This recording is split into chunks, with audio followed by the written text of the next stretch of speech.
പലപ്പോഴും തന്നെ പാരന്റിങ്ങിൽ വരുന്നൊരു വിഷയമാണ് ഗ്രാൻഡ് പാരൻസിന്റെ ഇടപെടൽ. ഇപ്പോൾ പാരൻസ് പല തീരുമാനങ്ങളും എടുക്കും. അപ്പോൾ ഗ്രാൻഡ് പാരൻസ് വന്നിട്ട് പറയും ഓക്കെ, അത് ആ തീരുമാനത്തെ ഫുള്ളി മാറ്റി വെച്ചിട്ട് അതിൽ ഇടപെടുന്നൊരവസ്ഥ അവസ്ഥയുണ്ടാകും. അല്ലെങ്കിൽ ഈ പാരൻസിനെ കുറ്റം പറയും കുട്ടികളുടെ മുമ്പിൽ വെച്ചിട്ട്. അപ്പോൾ അത് അവിടെ ക്ലാഷ് ഉണ്ടാകും.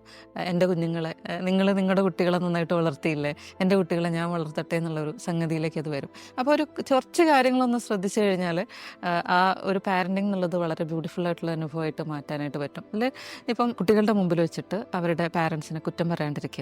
കാര്യം അവിടെ നമ്മൾ ഇവരെ റെസ്പെക്ട് ചെയ്യേണ്ടത് വളരെ ഇമ്പോർട്ടൻ്റ് ആണ്.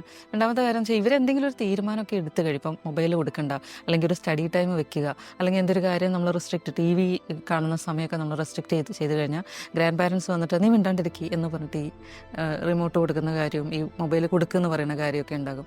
അപ്പോൾ അതിന് പകരം എന്ത് ചെയ്യുക, ഈ ഇവരെടുത്ത തീരുമാനങ്ങൾ മാറ്റണമെന്നുണ്ടെങ്കിൽ അത് കുട്ടികൾ കേൾക്കാതെ നമുക്കത് കൊടുക്കൂ എന്ന് പറയാം. അല്ലാതെ ഇവരെ മുമ്പിൽ വെച്ചിട്ട് അത് ഓവർ പവർ ചെയ്യുന്നൊരു സംഗതി ഉണ്ടാകുമ്പോഴാണ് പ്രശ്നം വരിക. പാരന്റിംഗ് എന്ന് പറയുന്നത് ശരിക്കും സ്ട്രെസ്ഫുൾ ആയിട്ടുള്ളൊരു ഒരു അവസ്ഥയാണ്. പക്ഷേ ഗ്രാൻഡ് പാരൻസിനെ സംബന്ധിച്ചിടത്തോളം ആ പാരന്റിംഗ് സ്ട്രെസ് ഇല്ലാതെ രണ്ടാമതും അതേ അവസ്ഥയിലൂടെ സ്വന്തം പേരക്കുട്ടികളെയൊക്കെ കേൾപ്പിക്കാനും അവരെ അത് എൻജോയ് ചെയ്യാനുള്ള ഒരു അവസരം കിട്ടുന്നതാണ്. അപ്പോൾ ഇത് ഇത്തിരി ഒന്ന് ശ്രദ്ധിച്ചു കഴിഞ്ഞാൽ ശരിക്കും ആസ്വാദികരമായിട്ട് നിങ്ങൾക്ക് ഗ്രാൻഡ് പാരന്റിംഗ് ചെയ്യാനായിട്ട് പറ്റും.